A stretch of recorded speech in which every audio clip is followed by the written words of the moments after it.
So, for the next story that I have here on the RPG Imaginarium, it is a heavily requested story that we have found on multiple videos, so of course, in our live stream return to this series, I will be reading That Guy Destroys Psionics.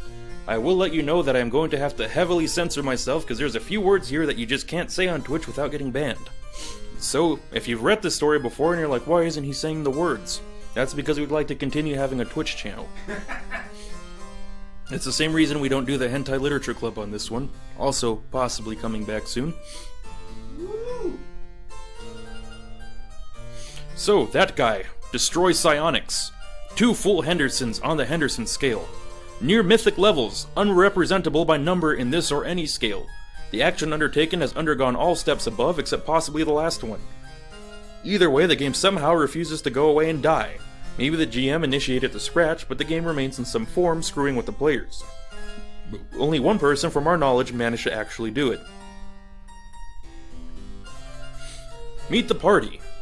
This is a story that I'm not proud of, where I lose my temper and utterly wreck a game, but I think it's a share-worthy story nonetheless. First time with this specific Pathfinder group, I found an ad for them somewhere which I won't reveal for the sake of their privacy. I went there because I figured it'd be a fun experience since almost all the games I'd played for like 5 years had been online in some way rather than in person. I brought a couple of boxes of cheap pizza with me as my contribution to the snack table, and we get down to business. The GM. A big grizzly bear of a man. I'm a pretty tall guy and he made me feel short. He was nice enough and fairly good-humored, but he was a tad gruff and ham-fisted in some of his tactics for coaxing players through things. I'm probably being critical though, all things considered. His game was basically Pathfinder with 3.5's epic level progression rules, with a lot of 3.5 fluff.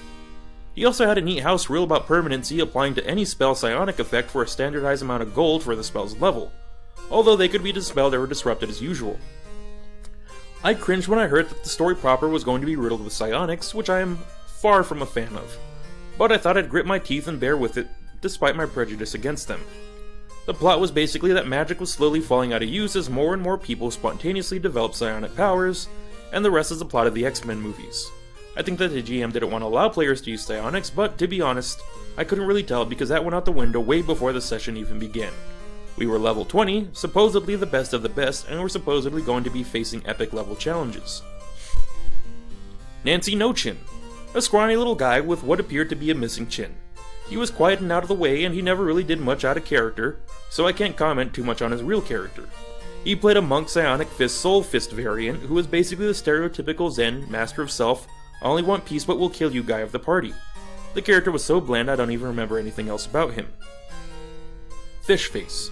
She wasn't ugly, but she was bug-eyed and looked like she had silicone injections in her lips. So I couldn't help but superimpose a big carp over her every time I looked at her. It's probably for the best because I was too distracted by this mental image to really pay attention to a lot of the stupid shit she said. She was at most times trying to drag politics or religion into debate where it was non sequitur or a red herring altogether. Her character was an annoying as shit Wilder who was the typical fiery-tempered Mary Sue. She geared up to be the nuke of the party. Also, it was a fucking drow with trite wasp ethics. Yeah. The only decent player, not me. A really big guy and not all fun to look at, but he was mostly pleasant and seemed to know his stuff. He wanted to play a bard, but the GM convinced him to play something else, though the same means he convinced me not to be a UMD-focused rogue. Min-max or get the fuck out. And he ended up going for a magus. It was kind of interesting because he played like a tribal warrior shaman whose tribe was in deep shit because of the developments in more developed parts of the world, and was attempting to save his people from being disturbed by recent events. He was also really creative in combat. All in all, I think he was the only one who put a real effort into the game. This guy gives a bad name to everywhere. He had no concept of personal space, or no concept of...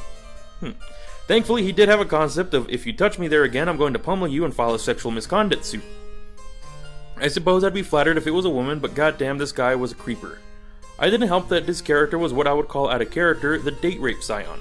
Seriously, that guy would probably turn people homophobic if they'd ever met a normal guy before. Me. I was making a high charisma, trap-making, disabling, and UMD-focused rogue, but I was flat out told in so many words that I needed to make a min-max power gaming character, or I wasn't going to get to play. I took offense, so I made a wizard, stereotypical in dress from the conical hat to the robes and tiny glasses. I wanted to give him a beard, but apparently in his settings, elves can't grow facial hair. So I said his eyebrows grew down to his belt. It was an old fossil of an elf from back when magic was the milk and honey of the world, and it was going to recruit anyone he saw with even a modicum of magical talent in an ill-advised attempt to save the practice of magic in a world of pervasive psionics, by showing up on random people's doorsteps, telling their children that they were wizards and spiriting them away to a permanent greater demi-plane with a castle where his cohort would teach them magic. If you get the joke, you're smarter than most of this group. Most of my feats were item creation ones so that I could have the wands and staves that I love to have in my arsenal.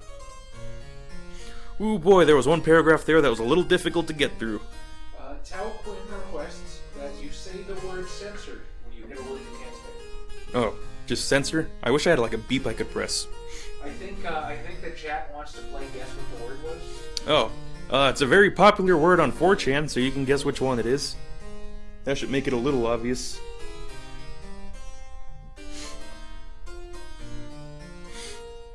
The story proper. Party strife just a few minutes in. It wasn't a good start. I was already being an asshat because I got sand in my cunt over being told to min-max or get the fuck out, and Fishface and that censored were also annoying as fuck too, which was adding to my ire. We finally start the session. We congeal off the walls of a high-end tavern in some urban area, some plot, and then we go wandering about. I spellcraft and detect magic every apprenticed-age kid I see to try to discriminately determine if they have any talent. The GM blocks us at every turn for understandable reasons. I mean, it would derail things. Yet at the same time, the date rape scion was dragging NPCs off all the time and attempting to describe all the terrible things he was doing to them. I told him to knock it off more than the GM did, and the GM sent me a few warning glances about it, but seriously, I don't need to hear about the date rape scion unleashing all of his fetishes on the villagers. The date rape scion also harassed my character in character, but I slapped a protection from evil on myself and he couldn't physically touch me for a while. I ended up making it permanent later because I knew the little fucker was counting down for the spell to expire, so he could get on with touching my wizard inappropriately. Thankfully, I packed a lot of diamond dust with me for some of my more powerful magic, and so I could see what I could do with the GM's very generous permanency house rules. The fiery-tempered Wilder Sue gave my character flack, calling him a pedophile in character with great vindication, as if it was the scummiest act imaginable, which was funny coming from a drow. Granted, I suppose some of his stuff with scouting students could appear a bit like that, but dear sweet Jesus, why target me, and not the scion who was sneaking off to rape NPCs whenever we were pausing to investigate something? The Wilder continued to lambast me for reasons I didn't really understand, with which I retaliated with a long-winded pontificating ramble about how magic was dying and why it needed to be passed on. This had a lot of old man rambling stereotypes about the good old days with lots of Pepperidge Farm references, and I ate up a lot of time with that. Although I did stop to occasionally note that my character was indeed going about his business and proceeding towards the obvious goal of the current plot point.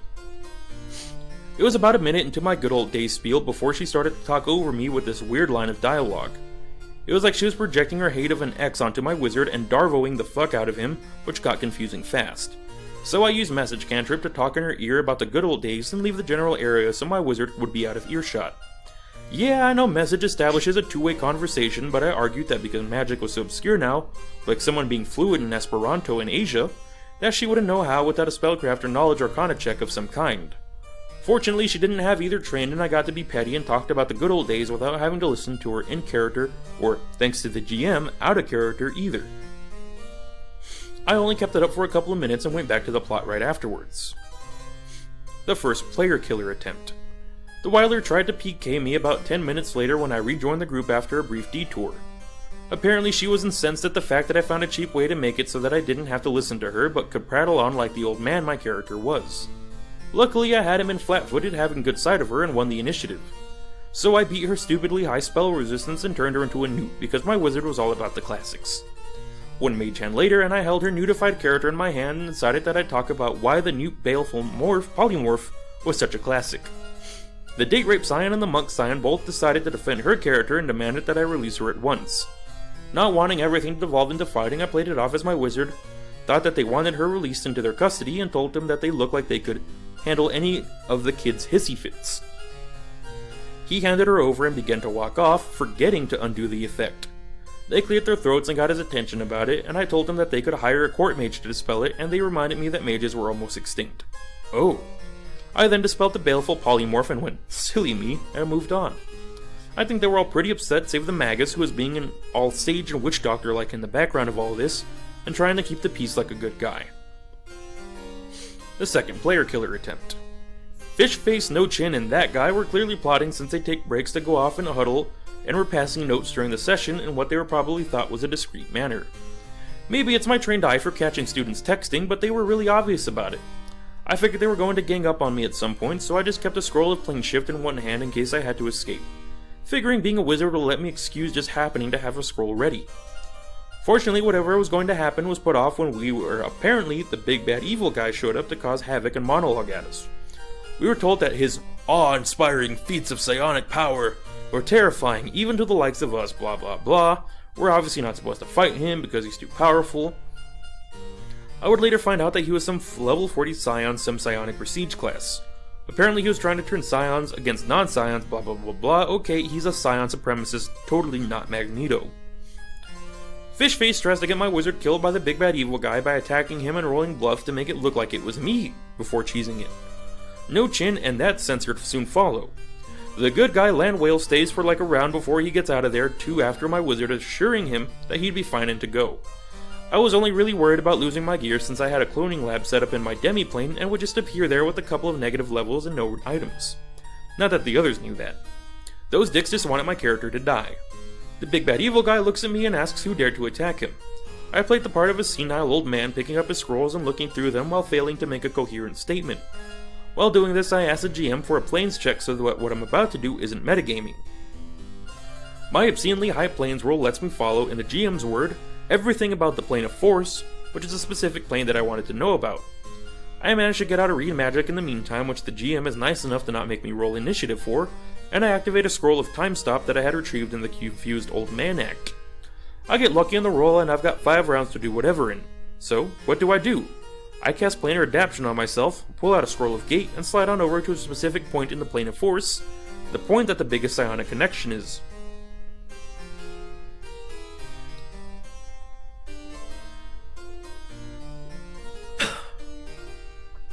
Well, no more Scions means no more big bad evil guy. Because of the various books that the GM had informed me that he had been using, I knew on a meta level that Scions are all connected to the plane of force. If you do it right, you can go on an Easter scavenger hunt and sever a Scion's ties to the planes, which is a lot like forcefully making a cleric or paladin lose favor with their god. All those abilities go bye-bye. Since the GM was so kind as to tell me that I knew everything about the plane of force, I thought I'd go and ruin the big bad evil guy's day. Now I only had 3 rounds left in my time stop, but I didn't really want to risk the big bad evil guy figuring out what had happened and being trapped at the level 40 Scion on the plane of force, wizard or not. So I got busy and cast Gate, a gate to the point where the place between the negative energy plane and the quasi-elemental plane of void. I then take advantage of the GM's oh-so-generous permanency house rule and dump 25k of gold worth of diamond dust, out of about 100,000 that I had in my person, on making that gate permanent. Not wanting to be there when the chaos from that started up, I renewed my time stop and plane shifted to the material world and watched the unfolding chaos. Thanks to my second casting of time stop, I had another 2 rounds to do as I willed. So I cast an extended black tentacles and greater invisibility on myself. After that I just spammed maximalized empowered Enervate from a staff until the fucker died. With Psionics fizzling out of existence, he was a level 44 commoner. Thankfully there are no saving throws versus Enervation, so he died quickly and the GM had no plot because Psionics literally didn't exist anymore, the plane of force was gone. The big bad evil guy was dead and there were no more Scions anymore. I then told the GM that my next step was to expand my attempts to teach magic so as to fill the void created by missing Scions. The first scratch. What? No, that can't be.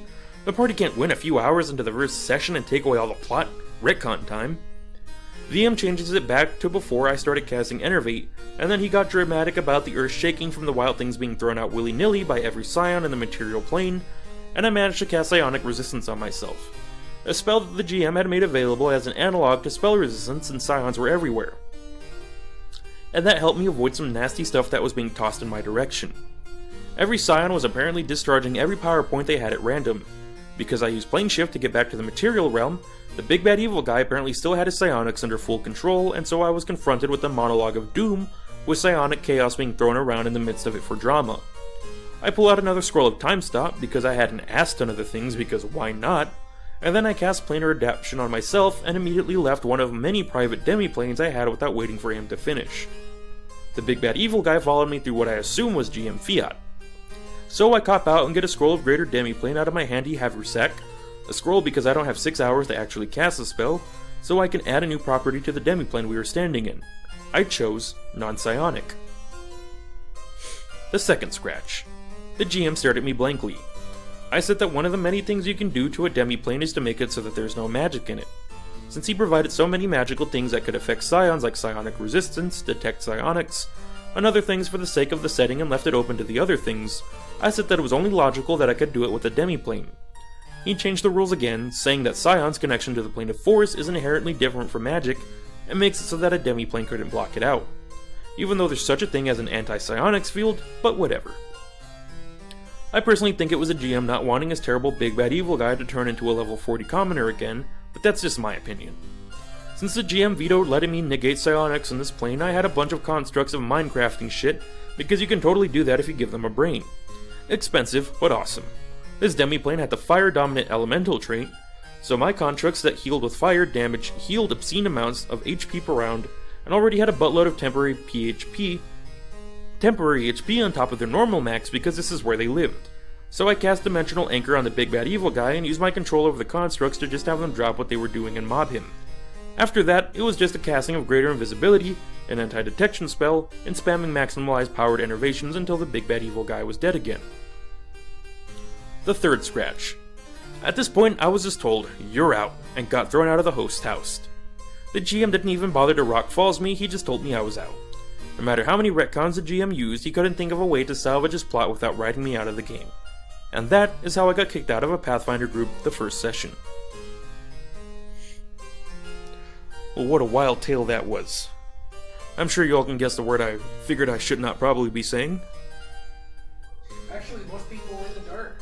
We have a remarkably wholesome chat. Well, you're all just fine, wholesome people.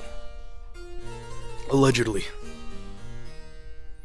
So, what did you all think of that story? That story. That was a pretty widely requested one. I think there was like at least 4 or 5 videos where different people asked for me to read that one. That's a pretty fun story just because it's one of those moments of a clever player thinking of a way to get one over on the GM who has to keep retconning things. I don't know how you feel about those kind of situations, Chaz. About what, retconning? Oh, well, about somebody basically derailing the plot immediately. I played with Bob, didn't I?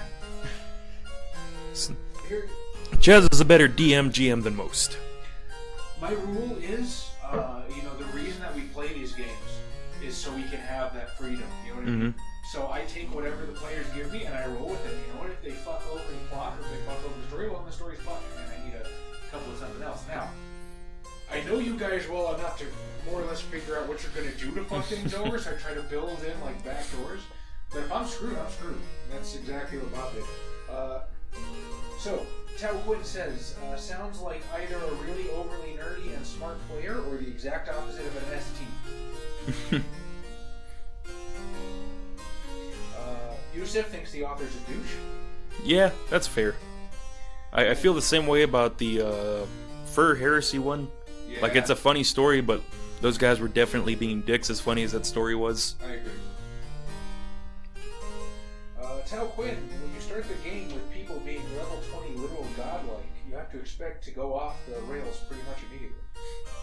That's allegedly why Wizards of the Coast doesn't write 15 plus adventures for 5th edition, because most people don't play at that level, and at that point it's hard to plan, I guess.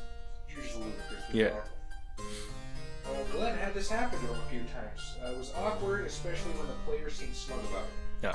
I mean, it's one thing if you do it and it's funny, like Tom blowing away elders and whatnot and just diablerizing them, but he's not smug about it. You be smug about it, then suddenly it's not funny.